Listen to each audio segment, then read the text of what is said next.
So the natural theme that will come out from the kids are always that of making sure that they are always together, regardless of whether or not the adult know exactly what they are saying, right? Because the child will, if I'm with mom, I will side my mom. If I'm with my dad, I will side my dad. So whatever that you tell me, mom, as a child, I will side you because I want you to be me. I don't want to lose you. Yep. You know. Then once mom goes away already and do her own thing, or maybe even a different household now, then I'm now with my dad. And then dad will say all kinds of things about your mom, for example. Then I will side him. I say, yeah, I agree with you, that kind of thing, right? Because I don't want to lose dad, right? But because the relationship is so acrimonious sometimes, when say mom happen to know some things about me and I tell mom like, yeah, dad said this or that kind of thing, mom will think that actually dad is accusing her because of what I say as a child. But I have no intent to put you in a situation where it becomes worse. I just want you to be with me. So then because they don't see eye to eye anymore, then the fight continues. Hang on. Actually, when I asked that question, I thought that you were only talking to the kids. So in the one psychology sessions usually involves both parents. Yeah. So the context here is that when I in private practice, I see the child. When I'm working with the government, I used to be working in the family courts, I see the father and mother. Right? But whatever it is similar situation. If I have the opportunity in private practice to actually call the parents in, I will call the parents in. But in a court situation, I will see the parents, both of them, right? But I will not be able to see the child. Because as far as possible, we try as far as possible not to involve the child at all costs. Yeah. Right? But because in a private setting, right, because one parent think that actually it's too traumatic really for the whole family and it's impacting my child. So one of the parent will bring in the child. So in that context, we will see the child first. But actually the problem is the adults, not the child. But nonetheless, the child needs support in having to self-regulate, right? The emotions or not being able to go, maybe nightmares, for example, especially the child's very young, or not going to school, don't want to go to school, or not doing homework, for example. These are the manifested symptoms for the child. So naturally, the parents will bring the child in first. So expected lah. So in the private setting, the child will come in first. So in that context, when things come up, and we start asking, the context is actually a divorce situation or this whole fight and everything, that kind of thing. Okay, then we will say, okay, how about I talk to your mom first? Is it okay? Or I talk to your dad? Then through that discussion, we say, would you be okay if we had the conversation together with your spouse? And then they will decide whether or not they want to. But in a divorce situation or a very acrimonious situation, then a bit hard. Right? It typically will not happen at all. It's just one parent and then the child. Yeah. So in that very role, right, especially when family courts are involved, your role in having to deal with the young person, is it more for for the custody? Yes. Involved. Decisions. Yeah, so part of the process of the court, right? I don't know whether they still do it, but then they will have this thing called the child evaluator, somebody who evaluates a child. If it's so acrimonious to a point where the court actually needs to have a view on how the child is doing, right? So they will call a third party, independent party to come in and to just evaluate the child and do a whole battery of assessment, right? And then have a report on that. Effectively to present to the court the voice of the child. Right? Of course, the father can say one thing, the mother can say one thing, right? But what does the child really want, right? So the child representative, will come in and will be that voice for the child, lah. Yeah. This is really an extreme case, lah. Extreme case whereby it's really so difficult to even hear what's really the true story for the child, and the child seems to have two voices, from mom, from dad, that kind of thing. But what truly is the child's voice? Yeah. So then the professionals the court will order for it, lah, for that person to come in. Sorry, Kat, yourself, when you went through the process, were this part ever started? No. Because for my situation was that it was an uncontested divorce, right? So we agree on all the terms and everything, and then we just signed the papers and done. So even for the ancillary matters, including the child care and control custody, everything was according to plan. But when I brought my kids to the psychologist, what triggered me to bring them to the psychologist was the symptoms that you mentioned. A lot of them was there, right? Like the kids will tell me, "Mommy, actually, I don't want to live apart from daddy? Yeah, why daddy don't want to live with us? So these are the questions that the kids will ask. And more so of I don't know how to answer. I can only appease them and tell them that daddy loves you, but maybe at this point in time, he doesn't know how to face us together, the family. So it may not be the right words to use, yeah, because I think I cannot tell the kids that daddy don't want the family. Yeah. Neither can I tell. So at one point, I have to tell the kids, daddy forgot how to love mommy anymore, but he still loves you. So to the kids, is maybe in their mind, I don't know, because they don't know how to say it because they were still young then. If daddy can forget how to love mommy, will he forget how to love us? Because he left the house anyway. So, and more so, over a period of time, I realized the kids are getting more and more insecure. They have nightmares in their sleep. Crazy. It's like 3 a.m. scream in their sleep. Daddy, don't leave. Oh, wow. I jump up. You know, like couldn't fall asleep in the first place. When I heard all this screaming, I jump up. So I realized that something is very wrong. And the kids will throw tantrums, they'll cry out of nothing, nothing. So just very small thing, they will just cry, yell, and you cannot appease them. And you, at the same time, I am also emotionally very burdened and not stable enough. So I didn't want to add more. So that's where I seek help. And just now you mentioned about the psychologist. Did they speak to the parents? Like for the one that I brought my kids to, the child psychologist actually spoke to me as well, trying to understand what happened. So my son was tasked to be the man of the house in replacement of the father because he left. So my boy at that point was only 6 to 7 years old at the point. He was burdened so much that he got so angry and frustrated because he doesn't know how to do it, right? So he's very, very, and he doesn't know how to verbalize his feelings. Yeah. So that is very, very scary. Yeah, very scary, because I saw the change in my kids from the happy and the cheerful kid to grumpy and always crying and throwing tantrum. Yeah. So you cannot say they're naughty. They are not. It's just they don't know how to express themselves. Yeah, and after a while it becomes pent up. It becomes very pent up because they first and foremost already lose dad, but I don't want to lose mom. Not in order for me to solve the problem, right? I'm asked to actually step up as a man in the house, right? All the more they want to be good at being that role, in that role. So they will try all best, but it's so difficult for them as a child to actually raise up to that expectation. But nonetheless, they will still try.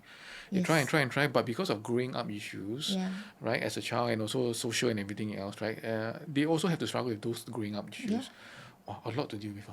Too much. So it can be quite heavy for the child. Yes, very. I agree. I agree. Yeah, so as much as possible, our role is to help enlighten parents, adults, have those difficult conversations with them. Sometimes it's a bit difficult for them to understand because they're going through it. So you've got to be patient with them. Got to be very careful and also the words they use. Sometimes it's too acrimonious, sometimes certain words will trigger them. Right? And when it triggers them, right, then suddenly the wall built up, right, then I cannot help with it. Then I cannot do it. So they will write you off. And then hard for me to also support. But it happens. It happens. Yeah. When you said that, I recall that I sent both kids to the psychologist, right? My younger one she was at that point about 4 years old. She had such a great barrier that she was very, very cautious about who this person is that's talking to her. When the doctor asked her, right, she refused to answer, She kept mum. She looked at him. She don't want to talk. So, because I'm not allowed to be in the room, right? So it's supposed to for him to talk to her. And being so young. So I realized that the guarded feeling only opened up because kid being kid. So he tried to be friends with her. He gave her candy, and then he tried to talk about her day-to-day life. So that's how she opened up slowly and then become a friend. And that's where she started to reveal certain things to the doctor. Otherwise, she was very guarded. And that was 3-4 years old, So it was quite scary. So when I knew that, I was actually more worried, but I think the sessions did help them because along the way, after that, when I spoke to my kids, I asked them, so talking to this uncle, how do you feel? How do you feel about it? Then my boy will be more chirpy and, uncle told me this, and I feel better now. I feel that, maybe I should tell you more things, mommy. So at least you understand me. Yes. So I said, very good. At least that's why mommy asked you, not to punish you, not to be upset, but I want to understand so that I can help you. So he starts to open up a lot more. I think that few sessions really helped them to at least the small little heart and the small little brain there, right? They just don't know how to embrace everything into their own world. Yeah. Yeah. Either not possible, or it's just a luxury, or it's just impractical. Right? I mean, and that's what I like about human beings, right? Humanity. I mean, we will still make do, and life carries on. You know, and I would say development point of view, that would be ideal, where we can, you know, help build, cultivate, you know, facilitate some form of stability in an environment where the child will be able to say, this is home, I want to go back, and they feel they long for it. Ideal situation. Ideal, yeah. Really, yeah. In whatever form, shape, and size, lah. You know, yeah. But there are some families who struggle even to achieve that. Yeah. Because they are constantly moving from house to house. Yeah. You know, I go to this house, then after that, for a while only, it's only so-called safe. But after that, cannot. Then I have to either kick out, or maybe that's not conducive, you know, whatever it is, then go to another house. And sometimes they even change house every like couple of months. Yeah. Yeah, even every 1-2 years, maybe even. Yeah.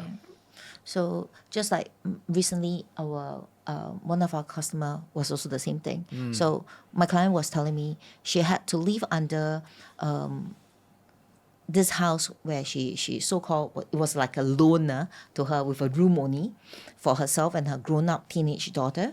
And they have to sleep on the same bed for 3 whole years because her spouse, after being divorced, still refused to sell the house, refused to move out because he's living in the house. Yeah. So she had a hard time. So eventually she got my help to convince and to get the house sold. And then finally, just 1 week ago, I managed to get the keys for her to get her new place. Now finally she's able to have her so-called her safe haven for herself and her daughter to be in that house. Yeah. I'm really happy for her. Same. It may be a very humble house, right? With just 2 bedrooms, but this is all that they need, you know. So it's like, to them, this is already a luxury that they've been looking forward to every single day for the past 3 years at least. So that's why when we say that it's not everybody that can achieve that, right? And I understand, because I spoke to so many people who told me it's so difficult. Yeah, but actually this example is good because we now recognize actually the home is not the physical house. It's not. It's the people you are with. Yes. You know, really at the end of the day. Because I know, I mean, like in this property space, I know people who are just good investors now. They just rent the house and every other 2-3 years they just find a new place, right? But the family is tight. So it's not the house that they keep changing. That is the issue. It's the family, the relationship is tight. And they feel comfortable being with each other, and no matter where they go as a family, they keep moving to different house that they rent or rooms that they rent. They're good. Yeah, they're Like, still happy. Yeah. Yeah, so it's not about the physical space lah. Yep. Yeah. Agree. Okay, yeah, thanks. But then it's also, you know, I mean, we heard so much, and so far I think we have not heard about anything about the men's side. Especially Nicholas, you deal with both parents. Could you also share more of, like, you know, how men actually dealt with divorce during this process? You know, because I thought a lot of time, I think we will always feel that the women are more the weaker party, right? We are more emotional. And in our previous episode, one of this gentleman who actually shared that he went through so much, you know, without even a cent to live for the next day. He has 3 children in tow. Yeah, we would like to hear more stories, like, you know, to share. Yeah, men, increasingly in my practice, more and more men are stepping forward, especially going through divorce. I mean, this is generalized lah, right? At the end of the day, like my dad, men has a certain disposition that let's take a certain view that we are responsible for the bulk of the physical structure, the money and so on and so forth, right? Not that the woman cannot do it. Actually, they just automatically assume that it first fall on them as the man of the house, you know. So they take that approach sometimes. So when the wife gets too emotional because of all these kind of things, sometimes it's a bit hard to handle, right? And sometimes they take the approach that, okay, I'll just let you have the children, and that anyway the law also says that it's also protecting you, right? Women's shelter and everything else, right? Okay lah. So I'll just continue to be the protector. I'll just visit, whenever you allow me to visit, that kind of thing. Why? Because I know that will be the best interest of my child, and it's still my child. So they take the well, is it a high-handed or is maybe an approach where a bit more generous, so to speak, or perceptually more generous? Let it be lah. But this men they come are actually feeling that I should not, because if I do that increasingly, then what am I showing my children? And what am I, even legally, am I compromising my legal rights, and so on and so forth. So they begin to start thinking like that now. Right? Is it only the mother can take care of the child? I also can take care of the child. Right? I can recognize that the mother bears a child. I will make everything possible to make sure that the child have access to the mother. But does that mean I can look after the child? So they begin to start thinking like that. Right? I also can earn the money. That's as well as my wife can earn the money. But if my wife cannot earn, then I'm prepared to actually, provide some form, of financial. So in that kind of situation, they are like good. It's like a automatic man or father scenario. Assume that role of protector. Then I will be the one being able to provide. But increasingly, the household's not like that, because the wife also can equally earn. Command a good income as well as them. So that becomes not an issue. So then it's a question of like who can look after them. So in a very legalistic situation, they will try to find a way to show evidence that the other parent cannot make it. Yeah, so that's very sad in a legalistic environment where it's so acrimonious, right? One parent will find ways to show evidence that the other parent is not a good parent, right? To make sure that they actually have this custody or care and control. Yeah, so more and more men begin to recognize that actually they are also capable of being a good caregiver, a parent, not just the mother, right? Yeah. So I think it's an issue, I won't say issue, but more of the recognition that actually I also can do the caring. I also can provide, right? And I also have a voice. Therefore, I want to take the opportunity to do all that. Yeah. So I think it's more of the younger generation now. And I think, in my view, I think it's a good thing. Otherwise, the older men like myself now, if I had done that earlier, that means if I were to step up, I think only, I don't know what happened. My relationship with my wife would be so rough to a point where I think my child would suffer the most if I had done that. I rather just like my dad, just let it be. I tell my mom, just let your son be lah. Why every time get into this fight with my mom? Because at the end of the day, he's of the view that if I keep fighting my wife, then the person suffering is my two kids. I can go away and go into work. This is my dad I'm talking about, right? I can go around and meet my clients and everything else. I can deal with that. Right? At the most, I come back and I have to tahan all your nagging and everything else, but that's me. But if I contribute to this whole thing, then it's my children that's affected. So my experience informs me that most of the men are typically like that, especially maybe my generation. We're talking about the late 30s, 40s, 50s. Right? But the younger one, that means late 30s and below, I think more informed. They see more, they read more, they want to step up a bit more and contribute more to the family, right? Some even take the position that they want to stay at home 100%, and they don't mind even letting the wife, bring in the income, and they're perfectly fine with it. So we are seeing a different kind of a dynamics. Yeah. But to me, at the end of the day, as long as the child is taken care of, I mean, between the adults, you'll decide what you're going to do. As long as you're happy with each other, I think that's fine. Until such point in time, the child is actually of a certain age that they can decide for themselves, right? Then, it's between them and the family already, Yeah. And also, hearing from, I heard about cat stories a lot of time, but then, I also heard a lot about your side. What is your perspective about you? About your ex, when he was going through this process. I believe because at the point where I believe that he wanted to be a father, right? Because he wanted his own family from a young age, because he doesn't come from a happy family, right? So he wanted to have his own family early. He wanted to have kids. That's why when we settled down, it wasn't long after that we had our kids. So initial part of our life was very happy, right? Very happy until things turns rough. Then no point harping about what happened then already. But I would say eventually with the kids, I don't think he don't love the kids. He does. But he's also at this point whereby he realized that the kids are already grown up. They don't need him there physically. Even if he's there, the kids may not want to talk to him like the way they used to, right? So he spends lesser time with them now, much lesser, or rather whenever he's with them, if he's nagging and not chit-chatting, then more so that the kids will even distance away, like, from him over time. So if you ask me, does he feel it? I think he does. He may not say it, and I think because he realized that this is the path that he chose, and eventually it will turn out like this.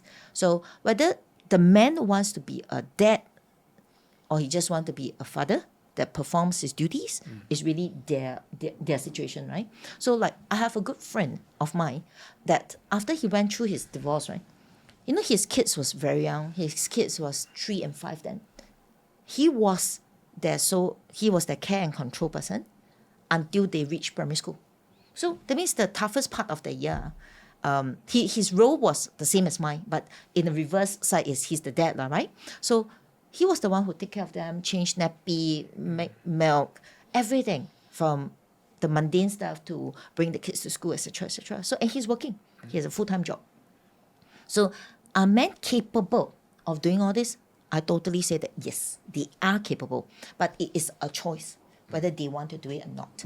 And also depending on the family dynamics, whether the ex-wife allows, because the ex-wife may feel that, okay, I don't want the burden, I just leave the difficult part. I don't want to do it, we never know. So we cannot assume that all women are the best mothers. Not all. Not all fathers are bad dads. Yeah, right? Yeah. So every family is so different. So till today, my good friend, his relationship with his kids are very, very good. They are so good that anything, they will talk to the father, they will tell the father, they will tell the dad, and much as he can, he will want the kids with him every day, right? He's willing to give up his life, even, everything, just for the children. But their mom may not. Their mom will get into quarrels with the kids and then will say, you go and stay with your dad. They do. So roles like this is, I do here, and that this is my personal friend. Yeah, same. Yeah, we do get a handful of those too. Yeah. Yeah, and the fathers all stepping up and taking up the role happily, actually. Happily, right? Yeah, and making life choices from their own businesses, making sure that they have their own time to come out, fetch the kids or play with the kids, or making sure they are able to go home, spend time with the kids, kind of stuff, right? Yeah, while they are still doing their work, their businesses and everything else, right? Yeah, so they are increasingly, And that friend of mine even gave up his own personal relationship, right? Yes. For a second chance of, be it whether with somebody or even second marriage or whatever. It's all out of him because he doesn't want his kids to go through anything bad that may come with it. But that is his own thinking, right? Yeah. So, but then still, he take on everything.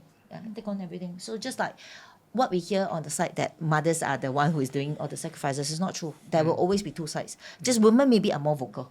Yeah. We talk about it more, right? Yes. As compared to men. Yeah.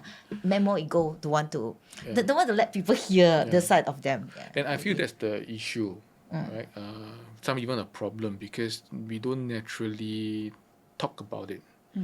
Even among ourselves, sometimes it doesn't become natural to talk about our own divorce, our challenges or the difficulty that I have, the conversation with my child or even my ex-wife, or wife even thinking of going through divorce. It doesn't naturally come to that for guys generally.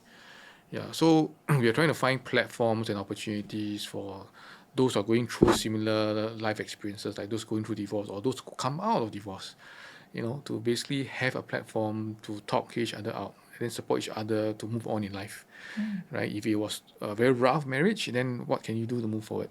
Or if you feel betrayed or you feel very painful or very depressed, whatever it is, then how then can you, think about this whole issue and then to move forward, right? With your children or if not, stuff like that. Yeah, so we are making a deliberate effort to provide that more because now more and more men are actually stepping up, right, to talk about stuff. I think it's also a national thing, I suppose, because mental health issues, so it's good not just for women, for men. Let's talk about what's bothering you and don't keep it. right? And it's better maybe among men to understand each other maybe, so therefore conversations to be a bit more forthcoming if we're having same group of people, going through same situation to hear each other. I think that seems to be a lot more comfortable lah. But it's just not natural lah. Nope. Yeah. So like Yeah. for my friend, nobody knew about his divorce. I think even after 4-5 years after his divorce, nobody knows. Not anybody else other than his immediate family who then naturally knows, right? Yeah. That's right. So nobody knew. Nobody knew. That's right. So for him to be able to tell somebody is also very tough. Yeah. But it is a natural thing for me to do. Like anybody that I see, I'm divorced with 2 kids. Yeah. It's so natural for me. And people ask me what happened. If we have time, I do talk about it. And I don't feel anything anymore in a way, right? But to most men, they find that there's no need to say. There's no need to say. So it can be divorced. Like for my ex-husband, I don't think he has told anybody else also. Yeah, nobody knew. I would say not healthy lah, from a mental health perspective lah. Yeah. Yeah, so it's good to at least slowly let go, right? And then we also talk about this thing called acceptance of your new realities. Otherwise, you may be either in denial or you're just avoiding it, and then it will build over time lah. So when it comes to parenting, it comes to new relationships, a bit difficult to actually enter those because all these things are not dealt with or addressed. Yeah. So once you accept it, then you begin to start healing, and you begin to start having an open mind to look out for new things that you need, new life experience, new life skills to actually go into other things. Agree. Yeah. Totally If you don't accept even and begin to get into this whole appreciation of your new realities, right, then it'll be difficult. I think it's also accepting your new identity. Exactly. Yeah, correct. It So- becomes you lah. You got to accept this new reality. It has to be real for you. Then you can get things moving. Yeah. Agree, totally agree. Yeah. At least for myself, I feel that was the moment I decided that this is it. Like Yeah. I'm done with my marriage. Then I started healing, and I was a totally different person from being upset, being sad, procrastinating, to totally being who I am now today. I think it was just an overnight thing, because the moment your brain accepts it, you will just move on and do it. Correct. Yeah, Nick, you also have a few books that you publish, right? Just one hard cover book and then one ebook. Yes. Right. So for those who really need to seek some, help, if you don't want to approach anybody, could also consider reading a book. Yes. And I actually do find it useful though, because there are numbers of scientific explanation Yes. on how does young adults how do I say it? React, prefrontal Oh yeah. cortex or whatever you call it. Yeah, so it's Yeah. it's quite useful. It does helps, not just I think the childhood. It's also applying to everything in life right now. Yeah. So Yeah, for those who are just hearing this for the first time, right? I mean, the book I put together, it's what I've been using all these years in my practice. It's largely neuroscience, right? Why I look at brain theories to inform my practice is because it's evidence-based. So you put your child in front of you, and then you're thinking of the same thing with your child. The brain images or brain scan will show that your child's brain, this part called the limbic system, lights up only, right? But the adult is the prefrontal and the limbic system actually lights up. It's 2 parts of the brain. So in short, what that means is that the child, quote unquote, thinks through the emotions, thinks through relationships. That makes the most sense for them. That's what the function of the limbic system is. It's fully developed at the onset of puberty. So roughly around the age of girls 12, 13, boys 14, 15, around there, right? So that's the function of the limbic system, right? But for the adults, the adults will think about what is the implication of this, right? If I go through this divorce, I didn't know how does it impact my child, that kind of thing. This is the function of the prefrontal cortex. Although I am angry maybe, or I may be upset about this, which is a limbic function, I put these two together, the prefrontal and the limbic, I will think of a way to not impact my child too much, or make a decision on my divorce in such a way that actually it will be somewhat reasonable, discerning for all parties, because I am using both my prefrontal and my limbic. But the child can only think from the limbic, quote unquote, think from the limbic.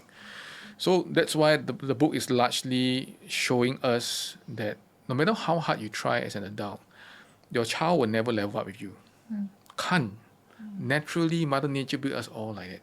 So you try to help them, explain to them, right, that, oh, actually, yeah, the daddy don't know how to love me, that kind of thing. They only hear don't love me, but they don't hear they don't know how to love me. Yep. You know what I mean? That's what the book is all about, right? Or if if you tell them, say, mommy actually want to leave, if with ama, they don't want to come back anymore already, and you're trying to hide the reality that you're going to divorce. What they only hear is that mommy don't want me anymore already, right? That's how it translates out.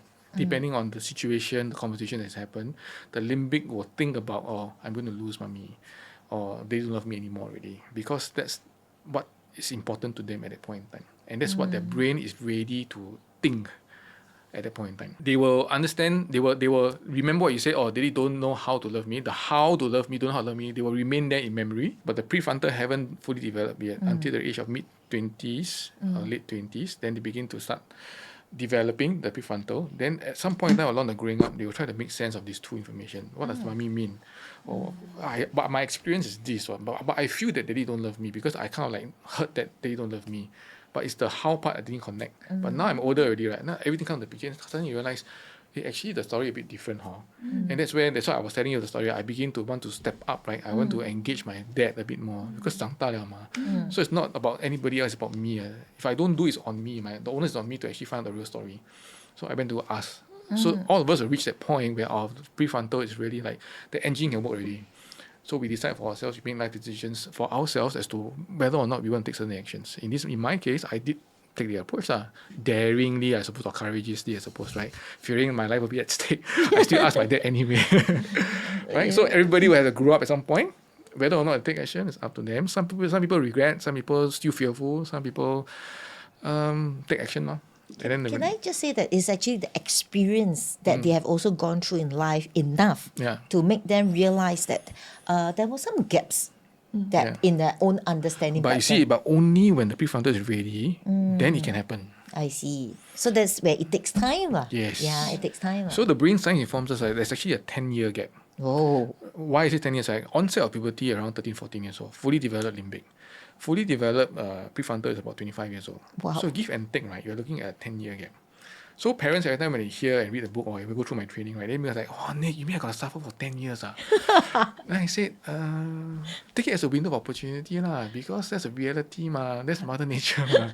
How you force, also, how you keep seeing, how you pick take also, it's not going to get you anywhere because you're not going to get it, no. No, I mean, the force. So some parents take the high road, right, because they force. But the more you force, the more resentment you build on the child. Then they grow very like resentful, very angry. They go, do you want that? Up to you lah. You know, I mean, different parents different lah. It means I got a fair good many years to go so before my kids. So our role is to help them do this thing called connect the limbic and the prefrontal consideration. Oh, you're angry, son. What happened? I don't lecture them yet. I want to find out what happened. Oh, you mean your girlfriend left you? Oh, you mean your other guy actually find out the story first. Why the anger actually happened? I see. Okay, are you okay? Do you want to eat ice cream and kind of thing? You attend to the hurt. You attend to the pain. Stay with the limbic first. Right? Because they are still limbic, they still don't know how to go in the prefrontal yet. Okay, so why don't you go and take a shower first? They thought, oh, you come down already, I guess we'll go eat ice cream, okay? Then we can talk about it. How about that? Once they are more calm, right, and they're ready to talk, then we bring in the limbic, the prefrontal considerations. Hey, that's now, right, after your shower, you feel better? Okay, mommy ask you, what did the guy do just now? And what do you say? Oh, you actually make fun of him. You actually punch him first.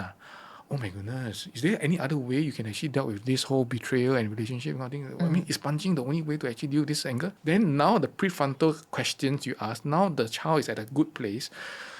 Punching is not a good solution then. Maybe I should tell the teacher. Or maybe I should walk away.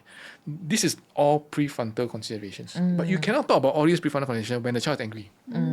Because the child will just not be level with you. And they will just be very upset with you that you don't understand what I'm talking about because I was betrayed. You just don't get me, mom. If you keep pursuing that whole prefrontal lecturing approach, you just turn the child off. Right? So that's what the whole book is about. It's largely theoretical. First half of the book. Second half of the book is really the strategies that I talk about. But typically, talk easy. Read also easy. But in real life like that, it's a bit difficult. Because you're struggling for 10 years. Ego also. Yes. Yeah. So therefore, a lot of the either counseling sessions or coaching sessions, you tell me what you do, and I'll tell you things like, okay, if I were you, right, Kathleen, I would do this, or I would say this. Then you begin to adapt your own strategy. After a couple of times, you're good already. Then after you know how to adapt, and always stay with the limbic or use limbic strategies, we call them, and withhold your prefrontal strategies until you know how to engage them later on in the prefrontal, and stay with them at limbic first. I learned something new again today. Yeah, I do. useful. Actually, it's very useful for current situation as well, not just It does. All brain science informed. So it's just how I use that to actually, apply it into the relationships, to the coaching, to the, the divorce and separation. Yeah. Good information. Yeah, Amazing sharing today. Actually, thank you. Welcome. Thank you for listening to my. And my story too. I would say. I hope you guys have a lot to take away from today's episode. If you have questions, feel free to leave them in the comments. If not, we can be reached in the description below. Yeah. Okay, that's all for today. Thank you, everyone. We'll see you soon. Thank you.